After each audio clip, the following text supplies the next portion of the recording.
हर जगह खबर भेजी थी, लेकिन अयोध्या नगरी में खबर क्यों नहीं भेजी थी? प्रमाण ये मिलता है कि एक बार की बात, एक व्यक्ति की ससुराल जनकपुरी में थी। तो वह व्यक्ति पैदल अपनी ससुराल के लिए जा रहा था। तो पहले कोई वाहन चलते ही नहीं थे, तो लोग पैदल जाया करते थे। तो रास्ते में बहुत कीचड़ पड़ा, उस दलदल में एक गाय फंसी हुई थी। तो उस व्यक्ति ने देखा कि गाय तो वैसे भी अपनी अंतिम सांसें गिन रही है, तो क्यों ना हम इसके सहारे से उस पार निकल जाएं। तो महाराज उस व्यक्ति ने गाय के ऊपर अपना कदम रखा और उस पार निकल गया। जब वह व्यक्ति वहां से निकला तो गाय ने उसे श्राप दिया कि तूने मुझे इस दलदल से निकाला तो नहीं, तू मेरे सहारे से उस पार निकल गया। मैं तुझे श्राप देती हूँ, तू अगर अपनी पत्नी को मिलने के लिए जा रहा है तो तू अपनी पत्नी को देखते ही अंधे हो जाएगा। जैसे ये सुना है कि मैं अंधा हो जाऊंगा, हाथ जोड़ करके कहा है कि हमसे गलती हो गई, हमें क्षमा करो। तो उस गाय ने कहा है कि दिया हुआ श्राप वापस तो नहीं हो सकता है, लेकिन हाँ हम एक उपाय जरूर बता रहे हैं। अगर तुम नेत्रहीन हो जाओ तो कोई बहुत बड़ी पतिव्रता नारी अगर गंगा जल के छींटे आप पर लगा दे तो आंखों की रोशनी वापस आ जाएगी। तो महाराज वह व्यक्ति रोता हुआ जाकर के अपनी ससुराल में पहुंचा, द्वार पर ही बैठा है।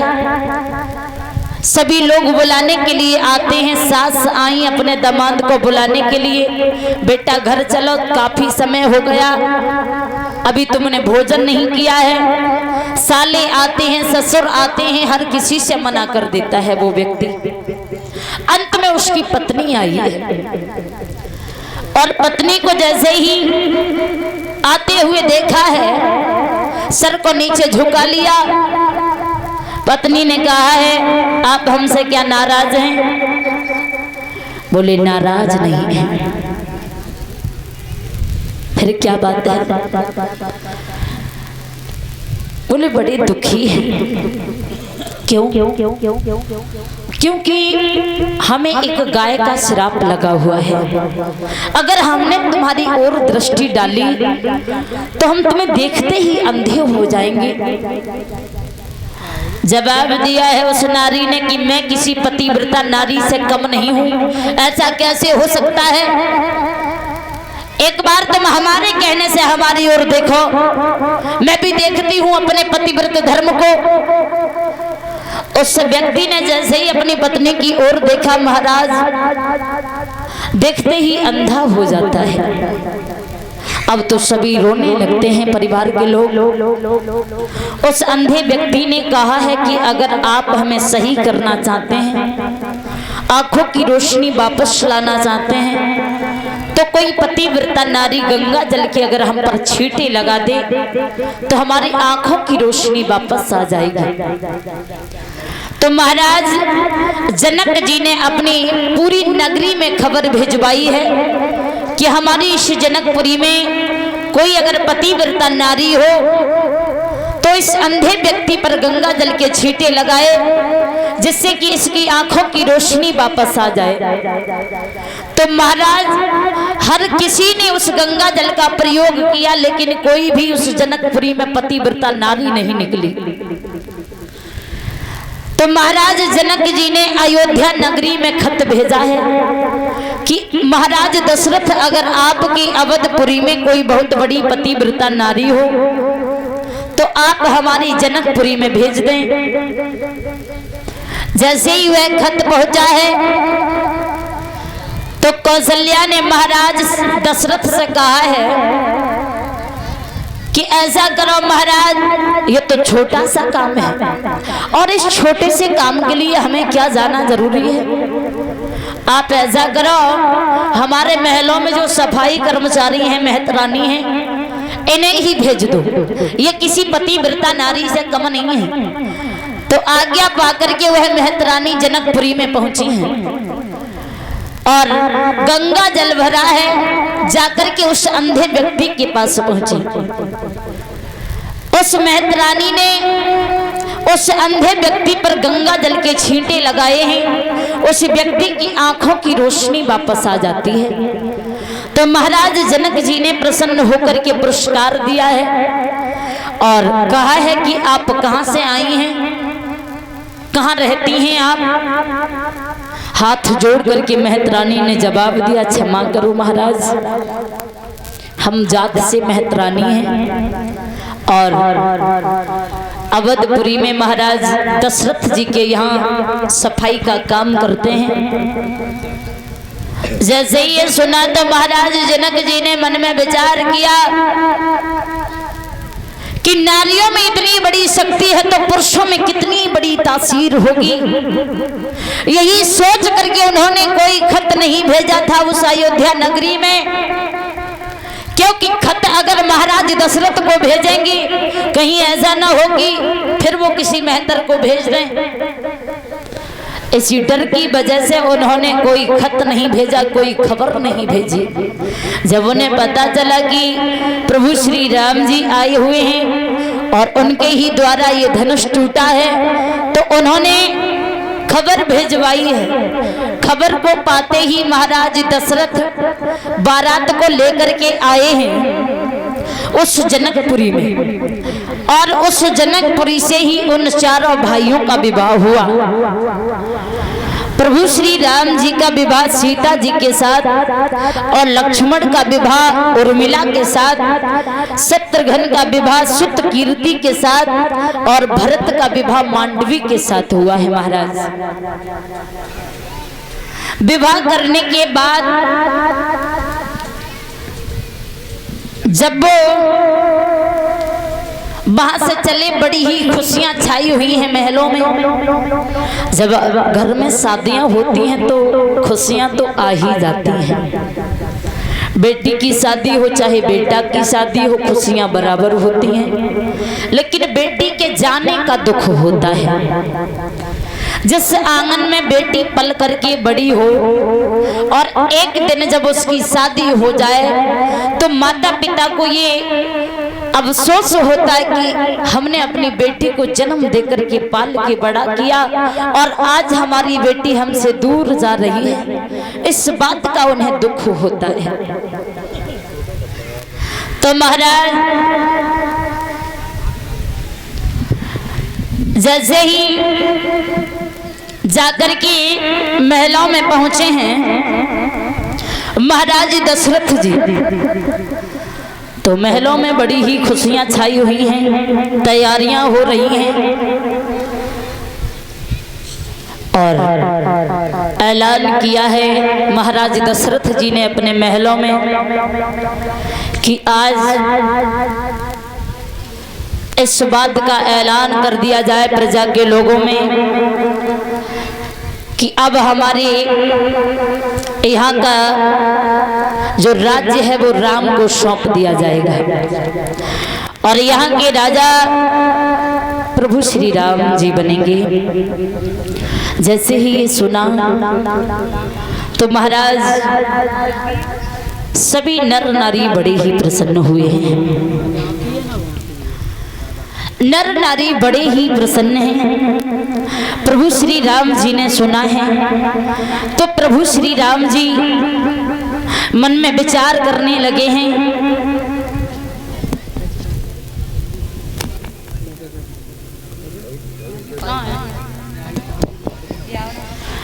और आज हमारी फौजन भाभी नहीं आई है और फौजी भैया कहाँ हैं? कहाँ हैं?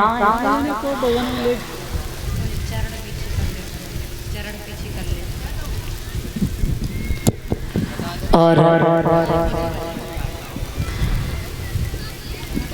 भाभी को लेते ही जाएगी।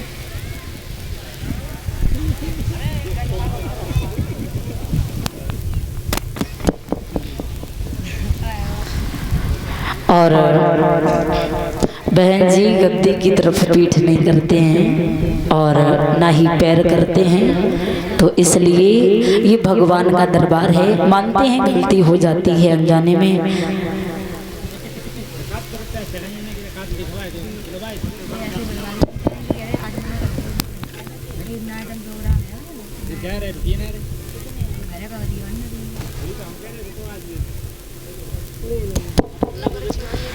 और ये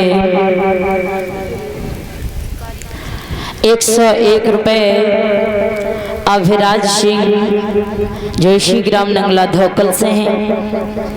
ऐसे भक्तों को समाज में सम्मान मिलता रहे, हर मनोकामनाएं पूर्ण होती रहे।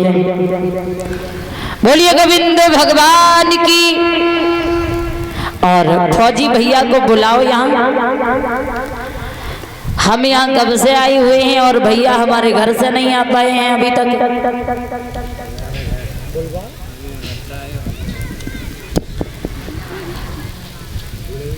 तो देखते हैं इधर देवताओं ने क्या किया।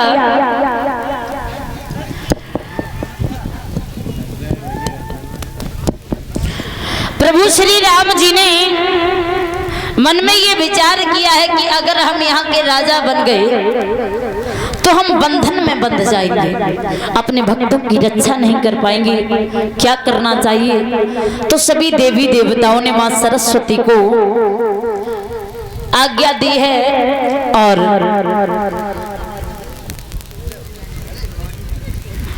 और ये 101 रुपए से सम्मानित कर रहे हैं। राहुल तोमर बघौली मैनपुरी से आए हुए हैं। ऐसे भक्तों को समाज में सम्मान मिलता रहे, हर मनोकामनाएं पूर्ण होती रहे।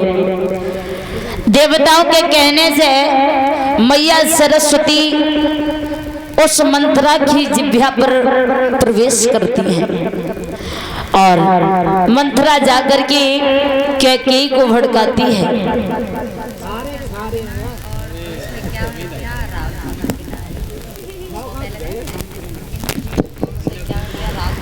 और 101 रुपए शिवम तोमर की तरफ से आ रहे हैं और 251 रुपए राहुल तोमर की तरफ से आ रहे हैं जो बघौली मैनपुरी से आए हुए हैं। ऐसे भक्तों को समाज में सम्मान मिलता रहे, हर मनोकामनाएं पूर्ण होती रहे। बोलिए वृंदावन बिहारी लाल की। जाकर के उस मंत्रा ने महारानी कैकेयी को भड़काया है, समझाया है, बहन अरे तुम क्या जानो, अरे हमारे तुम्हारे बचपन की मित्रता है, आज भी निभाते चले आ रहे हैं। क्या तुम्हें मालूम है राम के राज्य तिलक की तैयारियां हो रही हैं? कैकेयी ने जवाब दिया हाँ हमें तो खबर है, लेकिन इसमें खुशी वाली बात है ना।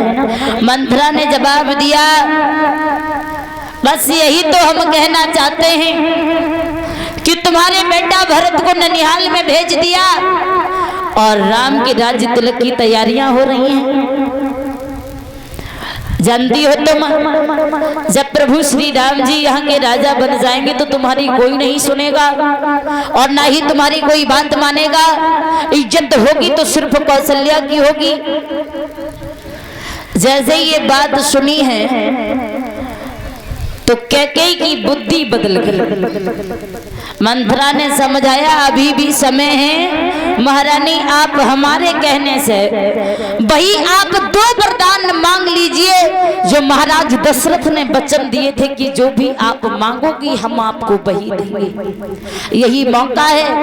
पहले वरदान में आप प्रभु श्री राम जी को 14 वर्षों का वनवास मांग लो और दूसरी वरदान में आप भरत का राज्य तिलक मांग लो। उसी समय कैकेयी के विचार ही बदल गए। कहा कि कैकेयी अपने बेटा भरत से भी ज्यादा प्रभु श्री राम जी को प्यार करती थी। उस मंत्रा के समझाने से कैकेयी के विचार बदल गए हैं। जाकर के सारा श्रृंगार बिगाड़ के कोप भवन में लेट जाती हैं और दासी द्वारा महाराज दशरथ को अपने महलों में बुलवाया है। उसी समय महाराज दशरथ महलों में आए हैं और उजड़े हुए श्रृंगार को देख करके पूछने लगे हैं, महाराज क्या बात है रानी, तुमने ये अपनी हालत कैसी बनाई है, बताओ ना। काया कैसी बिगड़ी गई है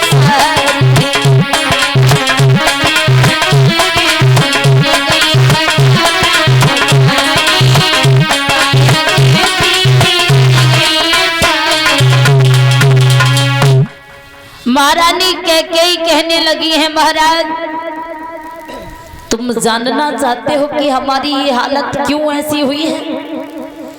बोले बताओ ना रानी, क्या हमसे कोई भूल हो गई या किसी ने आपका अपमान किया, क्या बात है? रानी कैकेयी कहने लगी है, महाराज हम देख रहे हैं कि हमारे साथ कपट हो रहा है। बोले किस बात का कपट? बोले कि हमारे बेटा भरत को ननिहाल में भेज दिया है और राम की राज तिलक की तैयारियां हो रही हैं। बोले हाँ, ये तो खुशी का समय है। समझा करके कैकेयी कहने लगी, महाराज क्या तुम्हें वो याद है जो आपने हमें वचन दिया था और हम आपसे वही दो वरदान मांगना चाहते हैं।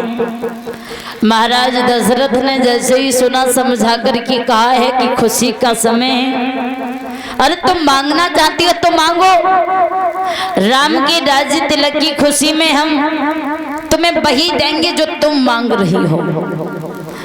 उसी समय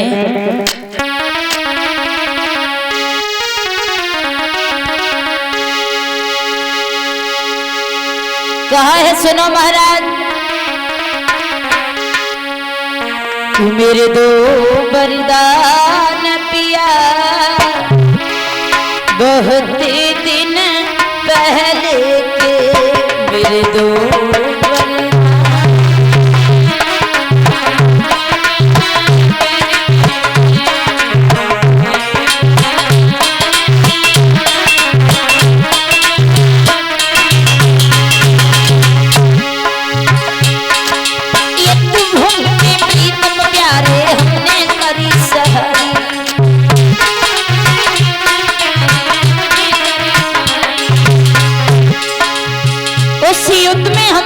सहायता की मदद की, युद्ध भूमि में प्रीतम प्यारे हमने करी सहाय।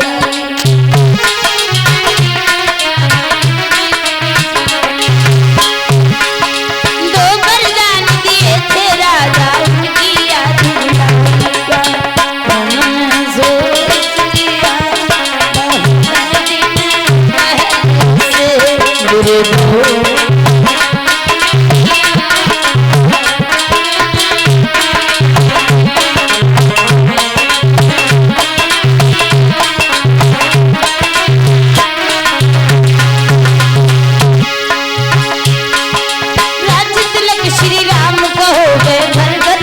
बधाई।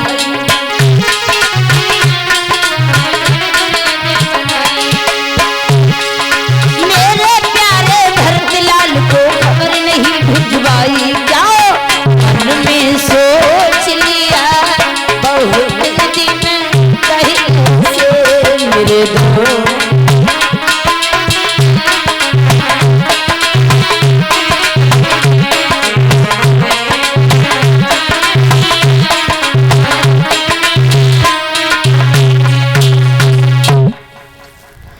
कहा है कोई बात नहीं रानी, तुमने हमें याद दिला दिया तो हम तुम्हारे वो दो वरदान तुम्हें देने को तैयार हैं। कैकेयी ने जवाब दिया है, हम जानते हैं तुम हमें मीठी मीठी बातें करके बहलाना चाहते हो, लेकिन हमें मालूम है कि तुम हमें वरदान नहीं दे सकते। अरे है मतलब को संसार यहाँ खुद गर्ज जमाना है,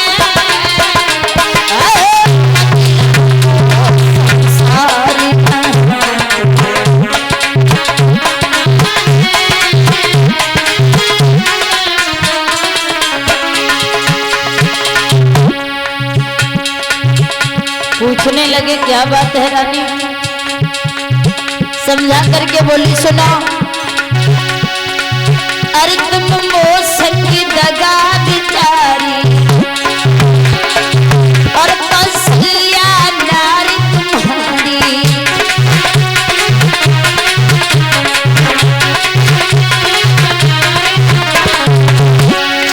अरे बेहोती कौन तुम्हारी, अरे राजा से गिराई उचारी है दिल में भारी कपट किया ये मैंने जाना है, मतलब तो संसारिया है और जमाना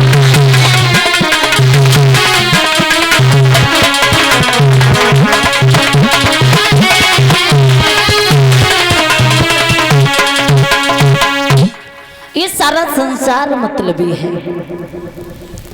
जवाब दिया है रानी, तुम हमें ये बताओ कि तुम हमारी बात पर भरोसा कैसे करोगे। जवाब दिया है कि ऐसा